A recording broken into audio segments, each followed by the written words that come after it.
Sa mga oras na nagpapatuloy ang sitwasyon, patuloy na nagbibigay ng mga pahayag si President Trump tungkol sa direksyon ng operasyon.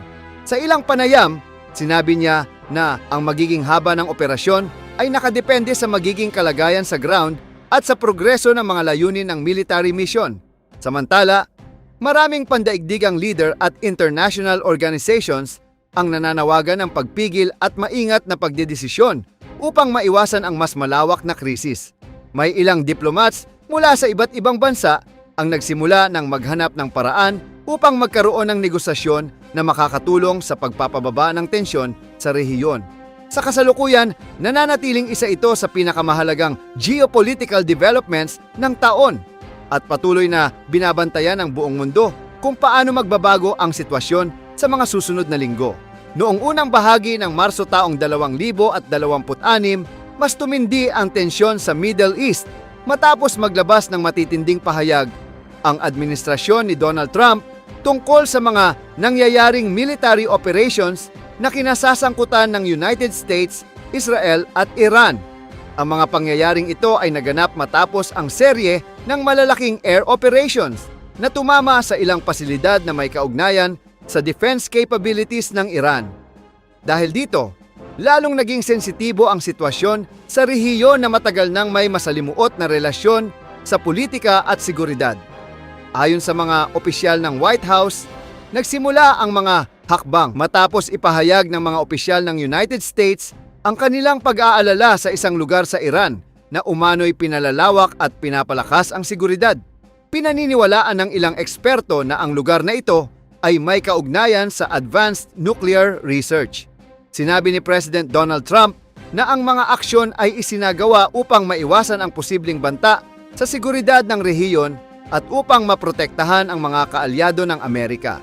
Ipinaliwanag ng administrasyon na layunin ng mga operasyon na pigilan ang patuloy na pag-unlad ng ilang uri ng weapons technology na maaaring magdulot ng destabilization sa mga kalapit na bansa. Sa kanilang pananaw, mahalagang kumilos agad upang hindi lumala ang sitwasyon sa hinaharap. Sa mga oras na isinagawa ang mga operasyon, nagsagawa ang United States at Israel ng sunod-sunod na air missions sa iba't ibang bahagi ng Iran. Ayon sa mga ulat, ilang pasilidad na may kaugnayan sa military infrastructure ang tinamaan ng mga operasyon, kabilang ang mga lugar na ginagamit para sa missile storage. Isa sa mga pinakapinag-usapang operasyon ay naganap sa Kharg Island, isang mahalagang lokasyon sa Persian Gulf na kilala bilang sentro ng malaking bahagi ng oil exports ng Iran.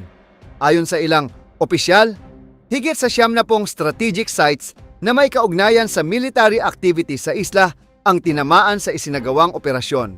Matapos ang mga pangyayari, sinabi ni President Trump na naging matagumpay ang isinagawang misyon. Ipinaliwanag niya na ang mga pasilidad na may kaugnayan sa military activity sa nasabing isla ay lubos na naapektuhan ang operasyon. Gayunman, nilinaw din niya na hindi isinama sa target ang pangunahing oil infrastructure ng lugar. Sinabi rin ng Pangulo na mahalaga ang pagpapanatili ng katatagan ng mga shipping routes sa Strait of Hormuz. Nagbigay siya ng babala na kung sakaling magkaroon ng pagbabanta sa mga rutang ito ng pandaigdigang kalakalan, maaaring magkaroon ng karagdagang hakbang sa hinaharap. Ang sitwasyon ay mabilis na lumawak matapos magsimula ang mga coordinated air operations sa huling bahagi ng Pebrero. Ayon sa mga ulat, nagsagawa ang Israel ng daan-daang karagdagang strikes sa iba't ibang bahagi ng Iran. Sa kabilang panig, nagpadala rin ang Iran ng missiles at drones patungo sa Israel at ilang bansa sa Gulf region. Dahil sa mga pangyayaring ito, maraming lungsod at strategic locations sa rehiyon ang naapektuhan.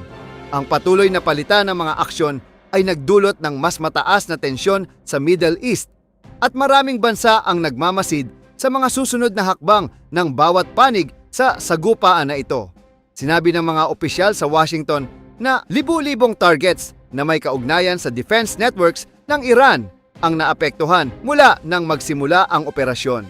Sa parehong panahon, may mga international observers na nagpahayag ng pag-aalala sa epekto nito sa mga komunidad sa rehiyon. May mga ulat na maraming individual ang labis na naapektuhan sa mga pangyayari. Isa pang mahalagang balita ang lumabas ng iulat ang pagpanaw ng matagal ng leader ng Iran na si Ali Khamenei sa mga unang yugto ng krisis. Matapos ang pangyayaring ito, sinasabing napunta ang responsibilidad sa pamumuno sa kanyang anak na si Mojtaba Khamenei. Ang pagbabagong ito sa leadership ng bansa ay naganap sa isang napakasensitibong panahon para sa Iran